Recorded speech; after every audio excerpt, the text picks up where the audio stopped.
Hey everyone, welcome to the Optispan podcast. As you can see today, I am wearing my Seahawks gear. That was an amazing win over the Rams last night. Seahawks now in first place and on track to the number one seed. A lot of work still to do. I think they have to win out to get that number one seed, but it's a good day in Seattle, and we've got a week and a half to bask in the glory. So for those of you who don't care about NFL football, what I'm going to talk about today is my personal approach to lifestyle, supplements, and medications. We're here at the end of 2025. I thought it would be a good time to review. I know people are interested. I tend to be pretty consistent in my approach, but I certainly have changed a few things in the last 6 to 9 months. A couple things to just state up front. Of course, this is my own personal approach. Everybody's different. You should definitely be sure to optimize for yourself, not necessarily based on what somebody else does. I would say, I think in general, it's a good idea to be relatively consistent in your approach, not jump around from thing to thing. Focus on the foundation, the things that work, the big levers you can pull. Don't spend a lot of time with the incremental stuff, which unfortunately, most of the hacks and things out there that you're going to hear about on social media tend to be on the incremental side and not on the things that are actually going to move the needle. And of course, always be cautious about taking advice from people who do jump around and focus on the incremental stuff. So I'm going to break this up into 3 areas. I'll start with lifestyle, the pillars of Healthspan. Those are the biggest levers, in my opinion, that most people can use to improve their health trajectory. Then I'll talk about the supplements that I'm taking and a few that I'm not taking and why. And then I'll do the same for the medications that I'm taking. So the pillars of Healthspan, again, everybody's got their own set of pillars. At Optispan, we like to make it simple and talk about 4 pillars of Healthspan. We like active words, so we use eat, move, sleep, connect. That, of course, refers to nutrition, physical activity, sleep quality, and then move encompasses both your sort of personal sense of purpose, mindfulness, as well as human relationships and human connection. And I'll go through each of those. Again, I think it's really important to appreciate there's no one size fits all to any of the pillars. And so I think there are some general rules of thumb, which I'll tell you sort of how I approach that. But as soon as you get past the general rules of thumb, it becomes a very individual thing, which specific strategies are going to be most effective for you. So the most important aspect here is to figure out, can we identify some general principles, some habits that are going to be sustainable, that are going to work for you for the long run? And also understanding of the 4 pillars, where are the areas where you have the biggest opportunities for improvement? Where are you going to get the biggest bang for your buck? So for me personally, I've talked about this before on the podcast many times. The last few years have been a huge shift for me in terms of my approach to lifestyle and my own personal health. Really, really big improvements if I look at where I was 5 years ago compared to where I am today. I feel like eat and move for me are reasonably well dialed in. Of course, there's always opportunities for improvement. Nobody's perfect, nor should you try to be, nor should you stress out when you're not. But I feel like I've got those pretty well dialed in. My sleep is good when I'm not traveling. And my connect pillar has gotten better. But if I had to pick one out, I would still say that's probably my weakest pillar. Okay, so before we dive into the 4 pillars, I would say that a part of lifestyle is avoiding risky behaviors and environments. So these may not fit really into one of the 4 pillars, but this includes things like I don't smoke. I don't use recreational drugs. I have talked about this before. I fortunately got a lot of that out of my system during high school. I did a lot of recreational drugs in high school, but really haven't dabbled much in that realm since then. And I really don't do any drugs at all these days, with the exception of moderate alcohol consumption. But I've cut way back on alcohol consumption in the last few years. Absolutely not a fanatic about it. I'm not a teetotaler. I enjoy a couple of glasses of wine with my wife when we go out to dinner or at events and while traveling. But one of the big things that we did a while ago was basically just get the alcohol out of the house. So we don't have it in the house in general. And so it's just not something that we do regularly. And that's been really good for my sort of overall health. Alcohol is, let's face it, empty calories, and certainly for my sleep quality. And then when it comes to other environmental exposures, I really just try to take a pragmatic approach to reducing, exposure to pollution. I don't go hiking when the air quality is really bad. To microplastics, I generally avoid drinking out of plastic water bottles, for example. And to pesticides, we try to buy organic fruits. But much like alcohol, I'm not a fanatic about it. I think, this is my personal opinion, too many people stress out, experience too much anxiety around things like microplastics and pesticides. That's not great for your health either. So take pragmatic steps to reduce your exposure. But the reality is these things probably aren't super important for your overall health. Certainly not compared to eating a bunch of highly processed foods with added sugar, sedentary lifestyle, poor sleep quality, and not having any friends or relationships. Those are going to be way more important than how often you drink out of a plastic water bottle. Okay, so eat. For me here, the rule of thumb really is to prioritize whole foods, avoid ultra-processed foods with added sugars. I religiously read the labels. If I had one sort of eat habit recommendation, it would be read the labels and learn how to understand them. If something has added sugars, really think twice before buying that and putting it into your house. This is really a source of frustration. There's absolutely no reason the food companies need to put all these added sugars in our food. They do it. They're incentivized to do it, but it is really at the expense of your health. So avoid highly processed foods with added sugars. Really easy rule of thumb. Again, doesn't mean never have them, but in general, avoid them and think twice before you buy and bring them into your house. Vegetables should be the foundation. Nuts are great. Legumes are great. Whole grains, if you like bread. I'm not a huge bread person. And when I eat bread these days, it's usually going to be keto bread. It's actually a bakery in New York, Royo, that I've found that I like their bread and their bagels. I don't get any kickback from Royo, but if you guys want to send me a few cases, that would be okay. I don't know for sure whether that's a great health strategy. I'm sure there's some processing that goes into these keto versions of bread, but they're low carb. They don't spike the glucose. They're high protein and really high fiber. So I find that since I've started, regularly having keto bread from Royo or keto bagels, my fiber intake has probably doubled. My gastrointestinal function is great. I won't give you any more than that, but it's great. Probably better than it's ever been in my life. So I feel like things are going in the right direction, and I'm certainly getting plenty of fiber. For protein, I'll have a protein bar every once in a while. Again, I think protein bars are going to be processed for sure. Definitely avoid protein bars that have added sugars. Some of the protein bars these days are low in sugar, high in fiber, high in protein. So if you're going to have a protein bar, I'd gravitate towards that. But rule of thumb, you probably don't want to be having 3, 4, 5 protein bars a day. Try to get your protein.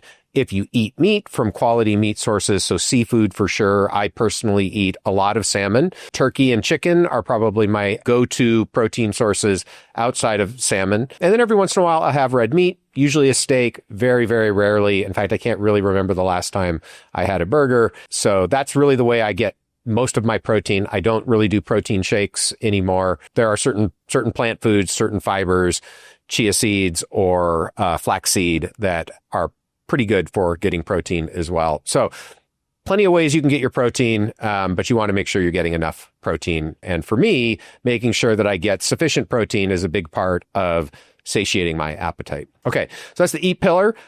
Move, for me, I'm pretty consistently active. I exercise 6 to 7 days a week. Most days I'll do about 30 minutes of zone 2 first thing in the morning. So I get up, have a couple cups of coffee.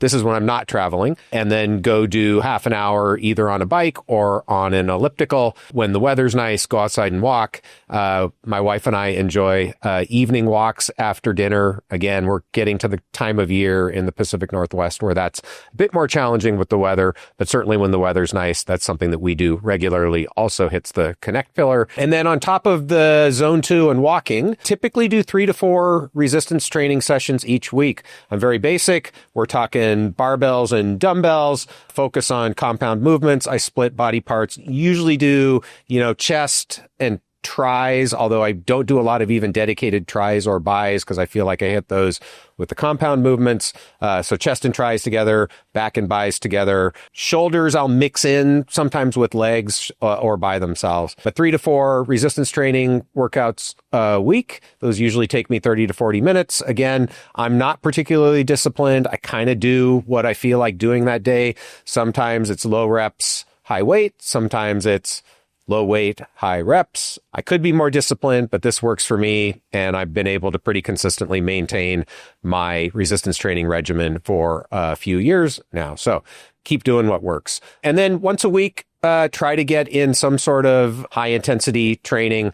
I've talked about this before on the podcast as well. My wife and I enjoy doing stairs. There's a set of about 135 stairs, not too far from our house, in a town called Issaquah. So we'll go there, go up and down anywhere from 10 to 15 times in half an hour. And that's a really good, almost sort of like a true high intensity interval training workout, but do what works for you. And then we get out and we go hiking when we can. And again, harder to do this time of year in the Pacific Northwest, but if you really want it, you can go out and get it. So that's the move pillar for me. Sleep is pretty dialed in when I'm not traveling. So we keep a fairly consistent routine, going to bed at the same time, waking up at the same time, keeping the temperature in the room cool. We use a fan or some sort of white noise generator to drown out noise. I am fortunate. I have not had a lot of problem with sleep. And so this isn't something I've had to spend a lot of time working on sleep hygiene. That seems to work pretty well for us. Obviously, when I travel, that gets more complicated. It's harder with a little bit of jet lag, or you're in a different bed, or you're in a noisy environment. So just kind of do the best I can. Again, here, come back to alcohol. I think for me, cleaning up the alcohol had a big impact on my sleep quality. And that's a pretty consistent story. Almost everybody in our programs at Optispan who's a regular drinker will find pretty quickly when we start monitoring their sleep that if you consume alcohol close to bedtime, your sleep quality is going to take a hit. If you stop consuming alcohol close to bedtime, your sleep quality is going to get better. Almost universal. So that's what I do for sleep. And then connect, for me, the point of emphasis is really on the relationship side. So I don't struggle a lot with anxiety. I've never been somebody who has really struggled with anxiety. I feel like stress management for me is something that I'm pretty good at, and the biomarkers back that up. I'm also sort of wired as a generally optimistic and positive person. So I feel a lot of gratitude. I feel a lot of joy. And I think that helps with the personal side of the Connect pillar. You know, where I struggle, and again, this is just sort of the way I've wired and some of the things I've learned about myself in the last couple of years, is that I don't prioritize nurturing relationships. I feel connections to other people, but I don't prioritize relationships the same way that other people sometimes need. And so for that reason, some of my relationships are much weaker than they could be, should be, than I want them to be. So I'm spending time working on that, focusing on that. I think this will be a lifelong thing for me to continue to build those habits and make sure that I prioritize that connection to other people in my life who are important. So that's what I do for the Connect pillar. All right. Let's move now to supplements. I know this is something a lot of people are super interested in. I would suggest probably too interested in. Again, going to get much more impact from focusing on the pillars than you are from taking supplements. But I know it's something that a lot of people think about, talk about, hear about, wonder about, have questions about. So I'm pretty skeptical of supplements by and large. I am extremely skeptical of the supplement industry. I think the incentive structures are completely misaligned. I think that it is an industry that is full of misinformation and deceptive advertising, particularly in the wellness and longevity space. So I have a lot of skepticism around supplements, the companies, the individuals who operate in that space in general. There are some great people. There are some well-intentioned people, some well-intentioned companies, but by and large, it is a very dishonest and deceptive space. Also, the science in this space is generally not very good.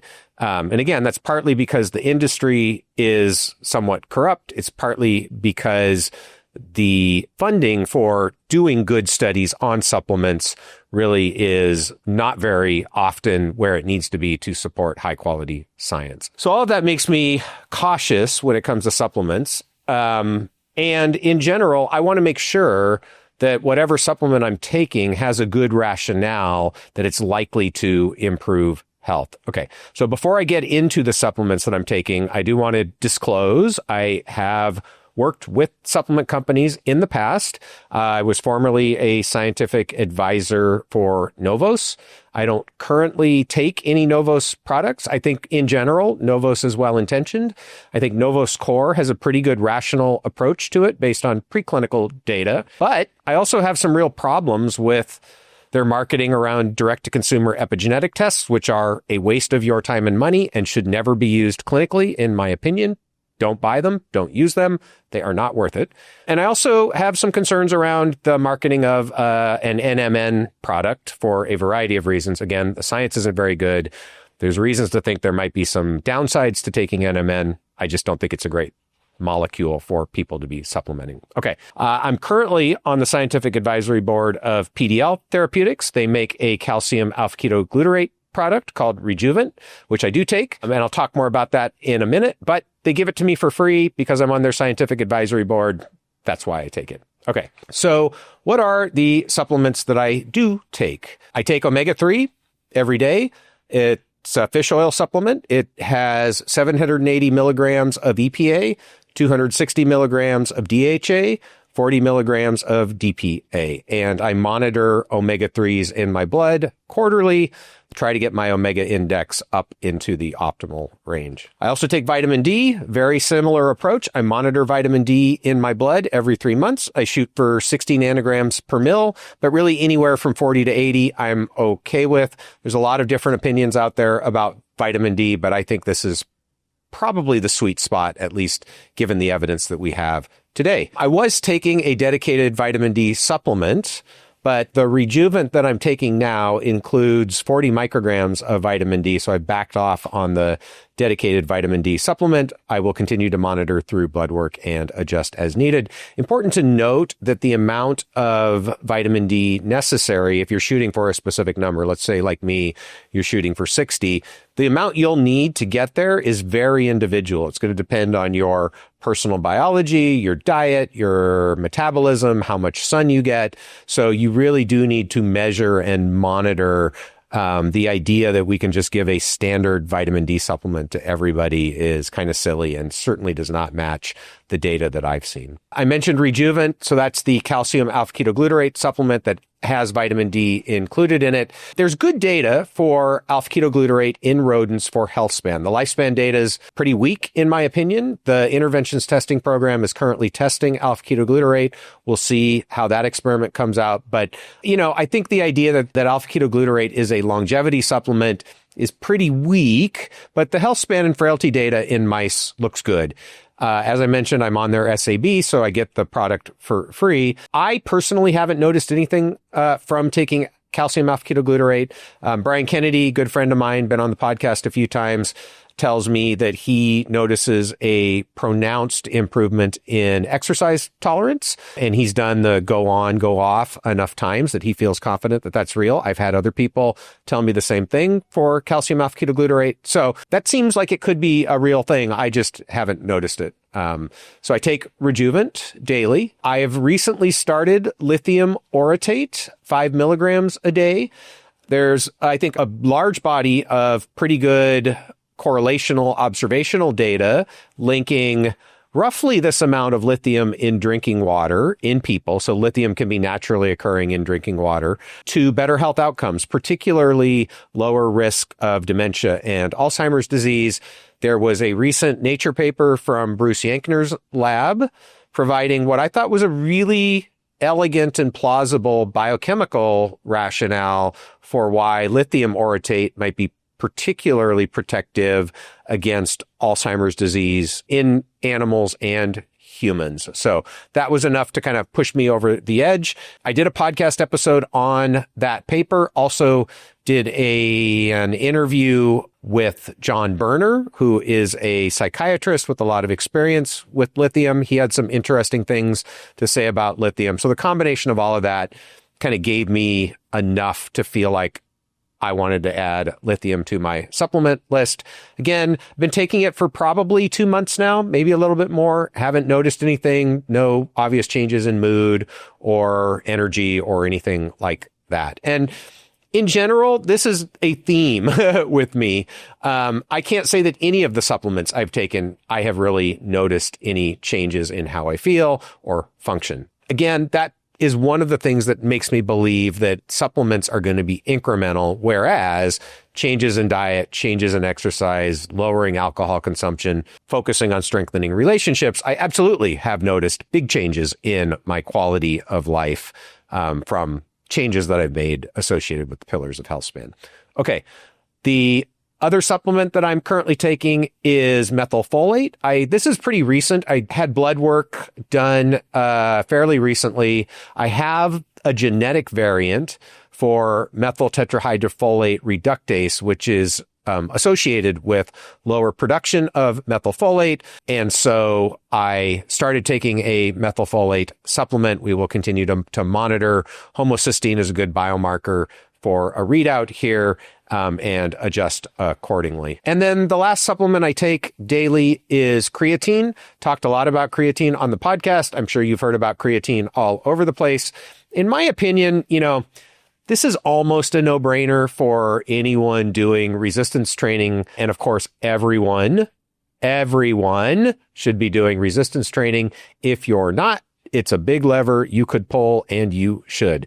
I don't think creatine is going to do anything for people who aren't doing resistance training, but you never know. Having said that, everyone should be doing resistance training. And I think what we know from lots and lots of studies is creatine gives you a little bump in terms of body composition, lean mass, strength, for a lot of people at least, in combination with resistance training. Really no obvious downsides. Maybe if you have some gastrointestinal upset, it's not for you, or you back off the dose. I do 5 grams a day. I think if you're a smaller person, 3 grams a day is probably enough. I don't really see any reason to do the sort of, mega dosing of creatine that some influencers have popularized. There's really no evidence that you get a boost going from 5 to 20 grams a day. There is a little bit of accumulating evidence that creatine may have add-on benefits at 5 grams a day for places other than muscle, particularly brain. And again, the biology makes sense. It's plausible that creatine could act to some extent, or really creatine phosphate, as an energetic buffer when the cell's tissue is under energetic stress. And in the brain, types of stress where creatine might buffer a little bit would be sleep deprivation, periods of high anxiety or periods of high cognitive load. So it's early. The data is not as compelling as it is for body composition, but it's plausible, and there's some evidence to support that. So maybe additional effects beyond the muscle effects. Okay, so obviously there's lots of stuff I'm not taking. Maybe just a couple that are worth talking about. And again, as I said, I tend to be pretty conservative. It takes a bit to push me over the edge and to decide to add something to my supplement list. So not taking magnesium. Lots of influencers promote magnesium. Peter Attia, who I respect, talks a lot about magnesium. I get the rationale. I do sort of feel like it may be overemphasized given the evidence that we've got that a lot of people, are people really deficient in magnesium? But I understand there is a rationale for it. Smart people decide they want to take magnesium. I've taken magnesium. Again, I didn't feel anything. That doesn't really mean anything because I didn't feel anything from the stuff I am taking. Can't measure it and know if you're deficient. So that's one of the reasons why I'm like, do you really need it? I honestly don't feel that strongly one way or the other. It just hasn't reached my threshold yet. The one thing I will say is I do know some people who sort of become almost obsessive about magnesium, taking 3 or 4 different kinds at different times of the day for different things. I think that's mostly just noise. That seems a bit counterproductive to me if it's creating anxiety, creating stress. So I'm open to having my mind changed on magnesium, but I'm just not there yet. Not taking collagen. I was taking collagen for a while, had some interesting conversations with Brad Stanfield. The data is pretty good, particularly for skin. Mostly I'd moved away from collagen because I was putting it in my protein shakes. I'm not doing protein shakes anymore again, just because it doesn't really fit with my daily routine. I just don't do protein shakes anymore regularly. And so I've stopped doing collagen. Nothing against collagen. Probably would do wonders for my skin, which, as you can all tell, I need. Just not my thing. And again, I think if it does any benefits, it's probably relatively incremental. So it's just not a priority for me. I don't supplement fiber regularly, meaning that I get lots of fiber through my diet, and I don't add on additional fiber, chia seeds or flaxseed or, other types of fibers that you can add psyllium husk to your food or to a shake. I've done it in the past. I think it's a great approach if you want to get your fiber up and you're not getting enough through diet. So I'm all for it. I just don't do it. I'm already well over 40 to 50 grams of fiber a day. And I would say the other popular supplements that a lot of people talk about, I kind of all put in the same bucket. Maybe some benefit, evidence is weak, evidence is inconsistent, lots of hype, and it just doesn't rise to my level of confidence. This would include all sorts of stuff. Pick your favorite supplement. Likely it's going to be in that bucket for me. But I would put in there things like ashwagandha, curcumin, green tea extract, NAD precursors, senolytics, glycine, glutathione, et cetera, et cetera, et cetera, et cetera. I'm not strongly against these, although I would be cautious about the putative senolytics, partly because of the molecules themselves, partly because they are sometimes paired with other molecules that can be counterproductive or actually have the opposite effect. I'll come back and talk more about that on another episode. Again, in general, though, I'm not strongly against these. I'm just sort of meh. And all of these things cost money. All of them increase your risk of getting a high level of, fillers, additives, impurities, and interactions that are hard to predict. So they don't make my list. Okay. I know a lot of people wonder about what brand of supplements do I buy? I don't know. I mean, a lot of these companies have marketed their way into convincing people that they're a high quality brand. There's, some truth to it, but a lot of it's just marketing. Look for third-party testing is the obvious thing. Make sure your brand is third-party tested. I think ConsumerLab.com is pretty good in the sense that they will do laboratory quality testing on lots of different supplement brands and call out the ones that have obvious impurities. So maybe not a bad idea if you're concerned about it, and you probably should be, to check out ConsumerLab.com, whatever brand you're going to buy, and just make sure it's not on the list where impurities were detected or low amounts of the active ingredients. I will say I'd be careful, though, with ConsumerLab.com when you go beyond the supplement testing. A lot of the information on there, not super high quality information, a lot of opinion, a lot of bias that doesn't really match the scientific literature on whole. It's more cherry picking. So I personally think it's the information outside of the supplement testing on ConsumerLab.com, number one, is not very good often and is very much opinion more than it is fact. Unfortunately, it's presented as if it was fact. So I tend to ignore all of that stuff. Okay, so now we will shift gears to medications. So the medications that I'm on, it's also a pretty short list, but it's grown in the last few years because I really wasn't taking any medications 5 years ago regularly. So I've talked about this a lot on the podcast. I am taking testosterone. My dose is 120 milligrams of testosterone cypionate a week. I was doing twice weekly injections. I've moved to daily injections 6 days a week, and then I take the seventh day off. So injection of 100 cc's every day, Monday through Saturday, and then take Sunday off. The reason why I've done that is because a known side effect of testosterone is increased red blood cell production. And you can see this a few ways, but in my case, my hematocrit went up. And there's some thought that that can be driven by spikes in testosterone levels. And so if you're taking testosterone, say, once a week, you're going to get this rapid acute spike, and then it's going to tail off throughout the week. If you're doing it twice a week, you'll get two spikes. They'll be smaller. So if you move it out daily, you'll get more consistent testosterone levels from the exogenous testosterone.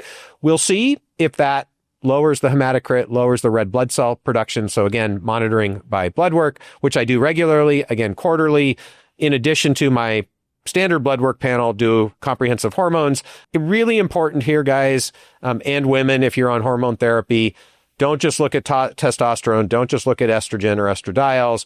You want to look across a panel of hormones, minimally, I would say, total T, free T, estradiol, FSH, LH, and SHBG for men to really make sure that you are in the zone that you want to be in.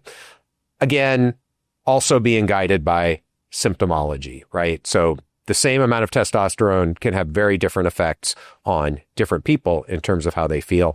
Exactly the same thing can be true for women on hormone therapy, for estrogens and progesterone, in addition to testosterone. So it's very individual, can't necessarily be guided by the numbers. You really have to be guided by symptoms. And for me, I would say this is the one thing I can point to outside of the pillars that has had a huge impact on my quality of life. I have no doubts that testosterone therapy for me has moved the lever in a big, big positive way. I see this through body composition, mood, energy, libido, all over the place, just in a better spot after going on testosterone therapy than I was before going on testosterone therapy. So that's my personal experience. It's really the only thing out of all this list I'm going to tell you about today where I can say with confidence, it's almost to the same level as the 4 pillars of Healthspan in terms of impact on my personal quality of life. Okay. Other medications, I take Jardiance daily. So that is the brand name for Empagliflozin. This is one of the flozin drugs.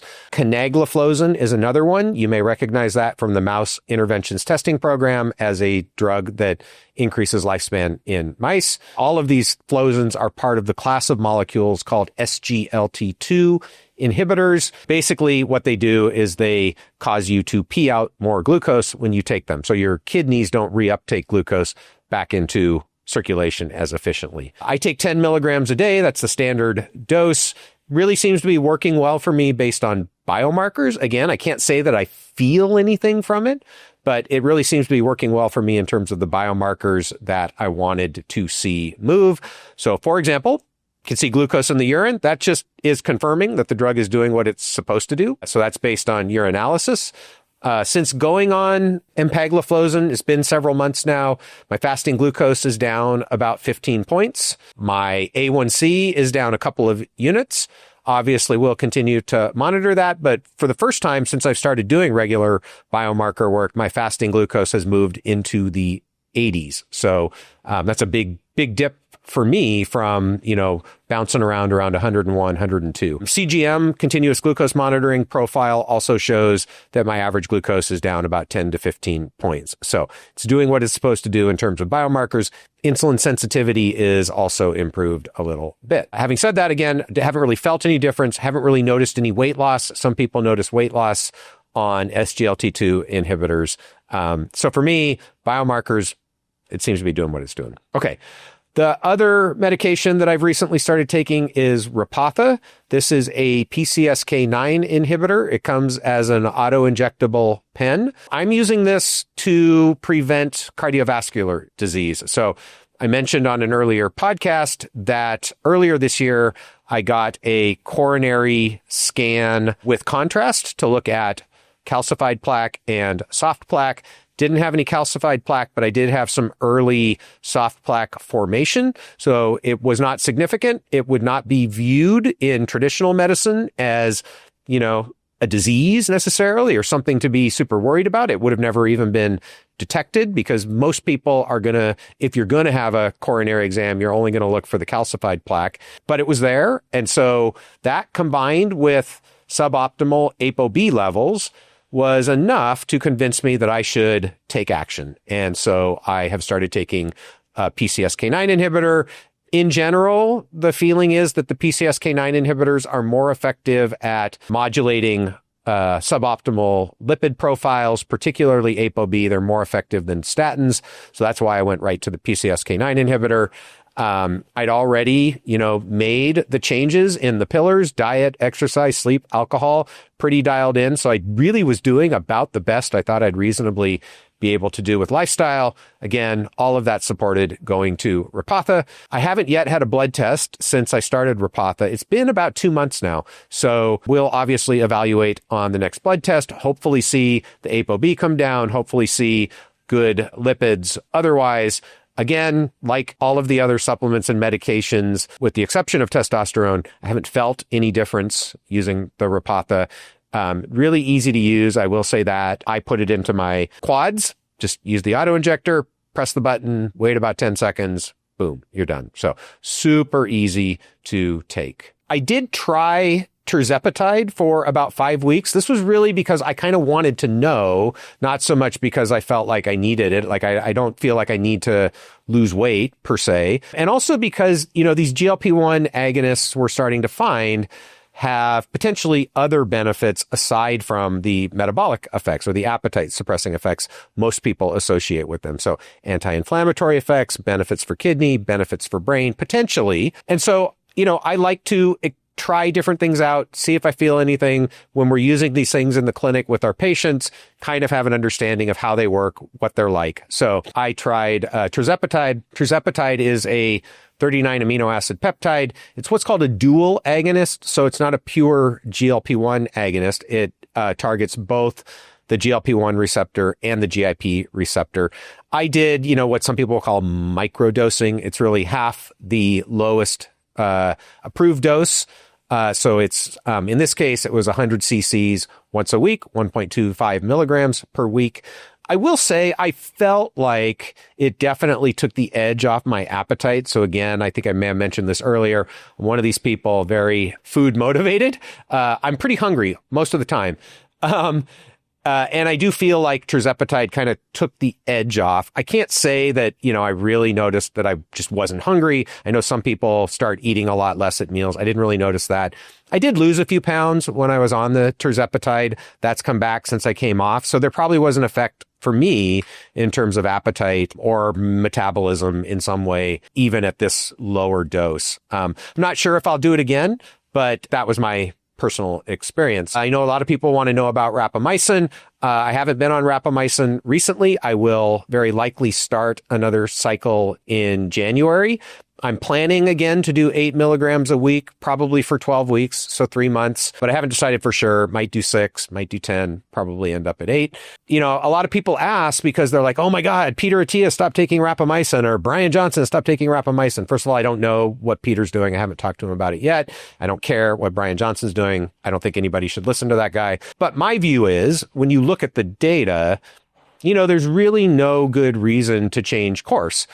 If you felt like Rapamycin was a good idea from a risk-reward perspective a year ago, 2 years ago, if anything, you should feel better about it now. The data that I've seen only continue to point directionally in the direction that there are health benefits from Rapamycin, at least for a subset of people. Again, mostly around knocking down chronic sterile inflammation, maybe some benefits in brain, maybe preferentially in people who are at high risk for Alzheimer's disease, but we really haven't seen anything concerning to me in the literature. So the case continues slowly to get stronger, and I haven't seen anything that really makes me change my mind, so I don't really see any reason to change course. So I'm going to keep doing what I've been doing. And so that's my plan for Rapamycin. You may, if you watch the podcast regularly, may recall that I was taking Tadalafil for a while. So that's a PDE5 inhibitor. These are the Viagra, Cialis medications. The reason for doing that is because they generally boost circulatory function. And there is some evidence in people from the UK Biobank that people taking Tadalafil have lower all-cause mortality than people not taking Tadalafil when you match for health status as best you can. So that kind of makes sense if you are impaired in your circulation and you boost circulation a little bit, there could be a benefit. I was taking Tadalafil for a while. I just kind of fell off, and I don't have a good reason for it. Maybe I'll start taking it again. But again, my view is there are interactions here, and we can't really always predict what the interactions are. So I don't want to start taking, 7, 8, 9, 10 medications all for preventative purposes and then have some unexpected, unanticipated negative interaction arise. So again, much like the supplements, I'm trying to be cautious, trying to be thoughtful about how much I add on to the stack of things that I'm taking. But Tadalafil makes perfect sense. There was nothing that came up in the literature that made me think, this is a bad idea. It's just that I'm taking other things right now and have stopped taking Tadalafil, at least for the moment. Okay, so I guess the other compound that might be worth talking about is metformin, because I know a lot of people in the longevity space still hear about metformin, still talk about metformin. People ask about it a lot. There's a lot of good information out there about metformin, a lot of misinformation out there about metformin. So here's my take. Metformin is a good diabetes drug. It's been around for decades. We know a lot about the safety profile. It's really helped a lot of people with diabetes live longer and healthier. There are other drugs that are useful for diabetes as well. The SGLT2 inhibitors I would put in that class. I think one thing that differentiates for me metformin from the SGLT2 inhibitors like Canagliflozin or Empagliflozin is when you look at the longevity data, and here the only thing we really have to guide us are animal studies. SGLT2 inhibitors are good longevity drugs in laboratory animals. They increase lifespan in mice. They seem to slow biological aging in mice. Metformin does not. And that's where I think a lot of the misinformation comes from, that there's this perception that metformin is an effective longevity drug from the basic science literature. That's just not the case. It works sometimes in worms, but it really doesn't work to slow aging or increase lifespan in mice, at least not reproducibly. And even in the studies where it extended lifespan in reasonably long-lived mice, teeny tiny effect. We're talking a few percentage points, if that. So metformin is not an effective longevity drug. SGLT2 inhibitors are, rapamycin is, and that to me is really the difference there. So I don't think there's any good reason to think about metformin in metabolically healthy people at this point. There was a study several years ago that suggested that diabetics taking metformin had lower risk of dying and maybe even were longer lived than non-diabetics not taking metformin. If that was true, that would be quite compelling. Unfortunately, it turns out that a couple of studies now have failed to reproduce those findings. There's some reason to believe that this was an artifact of the way the math was done. So that seems to be incorrect. And when you take that data out of the equation, I just don't see any good reason for people who are metabolically healthy to be thinking about taking metformin. And there's a little bit of evidence, again, it's not rock solid, but there's a little bit of evidence accumulating from multiple labs now that metformin may counteract or attenuate some of the benefits of exercise, which of course we know is good for you. And we don't want to do anything that's going to offset those benefits that you would get from exercising. So again, for me, metformin, not a great candidate unless you're metabolically impaired, unless you have diabetes. Okay, so that's it. We'll just finish up with a few take-homes. Again, pillars of Healthspan, biggest levers you can pull. For me personally, hormones are close to the pillars in terms of impact on quality of life, and I think that's true for many other people, both men and women. The supplements that I currently take are omega-3, vitamin D, methylfolate, lithium, and creatine. The medications that I currently take are testosterone, Jardiance, Repatha, and cyclic rapamycin, meaning 3 months on and then some period of time, 3, 6, 9 months off.